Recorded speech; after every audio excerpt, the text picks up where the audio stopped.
जिस जोर नाल झक्खर हो ही रहा सी ना तो मैं ये आखी रहा कि अज तबाही होसी है तो वाकई इस झक्खरा तबाही करी हो रही है। इस झक्खरा ने सामने इतना बड़ा किकर नहीं खलता है, छोटी मोटी चीज क्या खलसी है वो तो फिर जहर तबाह होसी ही होसी है। ये अगर दो बंदे लगे हुए रहना तो इस किकर ने मुंडे की कलावा नहीं मारी सकना। इतना पावरफुल और ताकत वाला एक किकर सी है। इसलिए जड़ा सो अंदाजा करी कि कि इसलिए जड़ा कुत्था तक गई सन ਉਹ ਤਾਂ ਕਰਤਾ ਇਸ ਦੀਆਂ ਜੜਾਂ ਹੀ ਆ। ਹੁਣ ਇਸ ਨਾਲ ਬੰਦੇ 4-5 ਦਿਹਾੜੇ ਲੱਗੇ ਰਹਿਣ ਤਾਂ ਫਿਰ ਜੇ ਤਾਂ ਇੱਕ ਕਿੱਕਰ ਚਾਣ ਹੋਣਾ।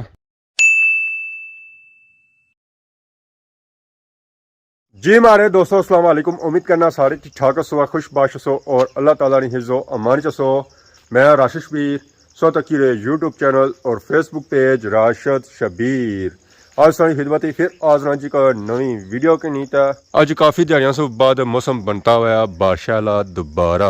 बारिश वाला मौसम जदों भी बनता रहा अदू आंधी ता तूफान ता झक्खरी आया, जिसकी वजह से नुकसान भी बहुत ही ज्यादा होया है। अजा दा पुरसकून माहौल ता मिठे चावल ली है, पर कुछ देरी बाद आंधी तूफान आया हो सी है। कि जिसा भी बारिश का मौसम बना तो पहलू आंधी तूफान ही अचना आया, उस तो बाद बारिश अचनी है जे अगर होनी हुई तो वैसे यही सिस्टम होना है आंधी तूफान वाला। आंधी तूफान की वजह से हर वारी कुछ ना कुछ नुकसान होना ही है। गाँव वाली चरा करी रहे तो मौसम की इंजॉय करी रहे। गतावा तो मुकाई हुई दस्ती माड़े छने सौ पहलू ही उन्हें पता सी मैं इस गतावा और बस है, पर इन्हें ये पता है कि असा भी गतावा उस हिसाब का बने जिस अगला मुक्की जाना है। रोज़ बारिश होने की वजह से इलाके एरिए च हरियाली हुई भी है, सब्जा होया हुआ, बाहर निकलन होना को नहीं है। गंद बला पिया हुआ हर तरफ ही, गंद बला भी नहीं था लबन गया।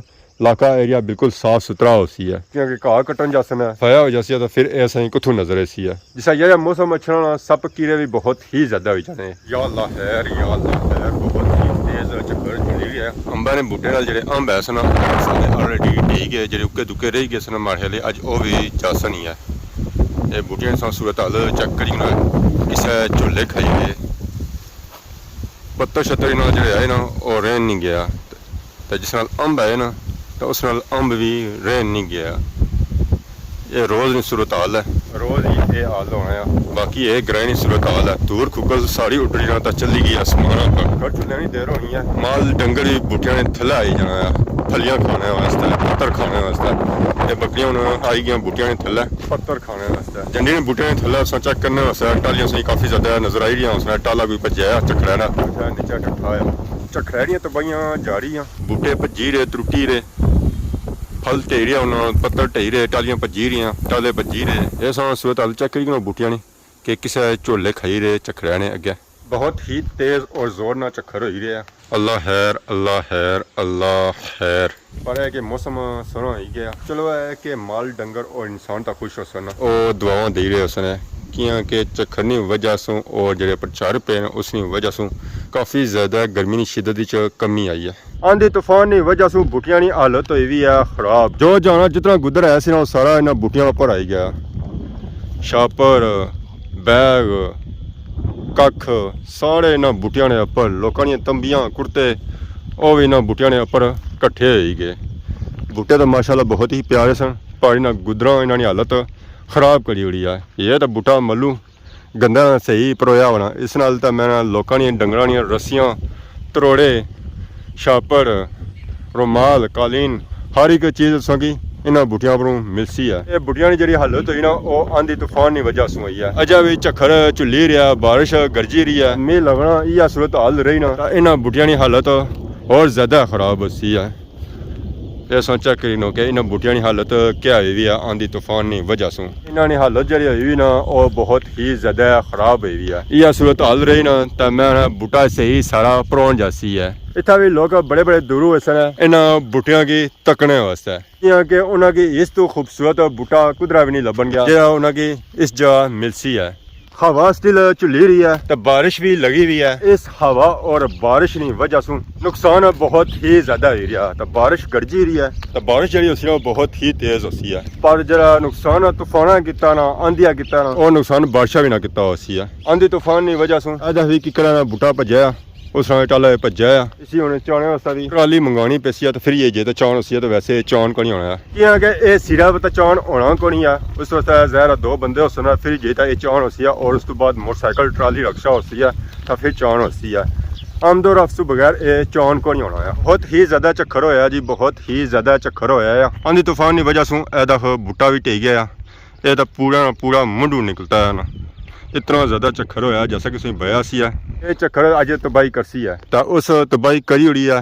उस चक्कर ने सामने इतना बड़ा किक्कर भी नहीं रहा, ये भी मुंडू निकलता है। तो अंदाजा कर ही सकते हो, इतना बड़ा किक्कर अगर चक्करा ने गया नहीं खलता है, छोटिया मोटिया चीज़ा फिर उसने क्या खलता है, पूरा ये बाहर निकली आया। और इस किक्कर नाल जी लकड़ी है सी ना, वो कम सू कम 300-400 मन होई होसी है। हुण इस नाल बंदे 4-5 दिहाड़े लगे रहन तो फिर जे तो एक किक्कर चौन होना है, वैसे किक्कर चौन कौन होना है। तो किक्कर भी कोई सुक्का हुआ किक्कर कौन सी है, जवान किक्कर सी है और सेहतमंद किक्कर सी है।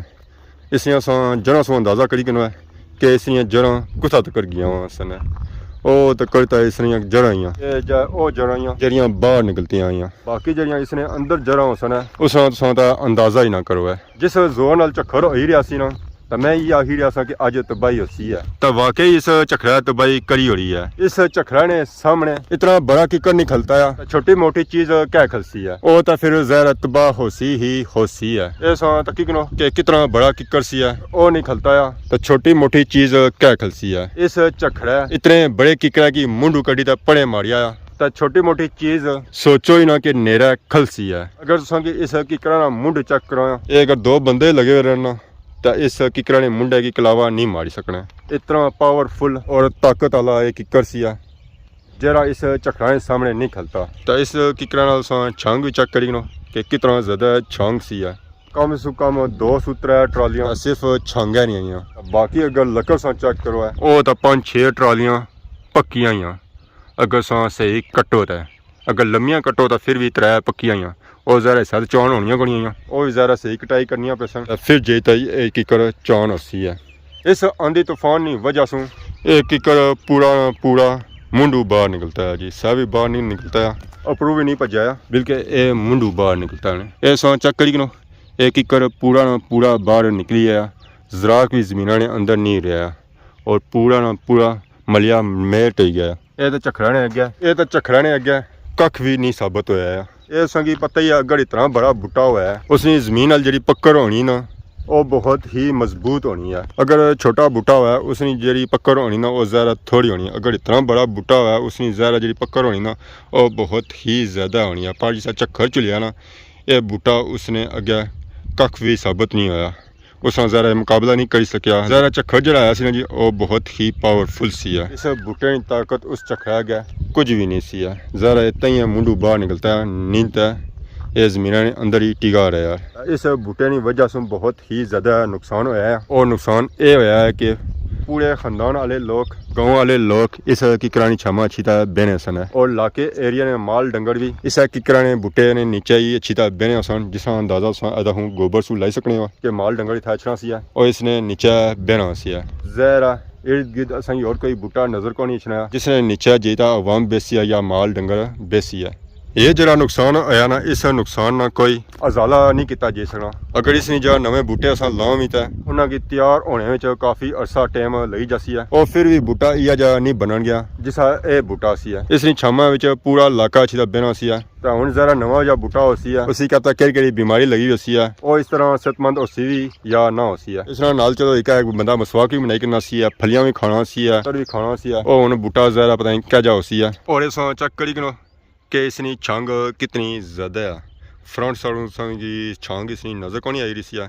इतों अंदाज़ा कर सकते हो कि इसकी छंग कितनी ज़्यादा सी। वाकई इसकी छंग जी है सी जी, वो 2-3 ट्रालियां पक्कियां सन। जिसा भी कोई बूटा ज़ाया हो जाए भजी जाए उसने जा नवा एक बूटा लाई रो है। एक भजना है, 2 लाओ, 2 भजना है, 4 लाओ है, क्योंकि ये बूटे जिस आंधी तूफान अच्छे ना उन्होंने अगे खलने उन्हें रोकने है। हुण तो असां बूटे खत्म ही करी ओड़े, घरां च भी बाड़ियां च भी जिधर असां तकड़े ना बूटा वो खत्म ही करने जाने। इसकी वजह से नुकसान ही काफ़ी ज़्यादा होने, कदे छत उड़ने होने, कदे क्या होया होना, तो कदे क्या होया होना। अगर ये बूटे लगे हो ना जगह जगह तो फिर इतना ज़्यादा नुकसान ही ना हुआ, ना ही सलाह बछड़ना है, तो ना ही ज़मीना रोना है, तो ना ही दंदियां ढेन है। क्योंकि जमीन ही जी पक्कर बननी ना वो इन्होंने बूटिया नाल बननी है।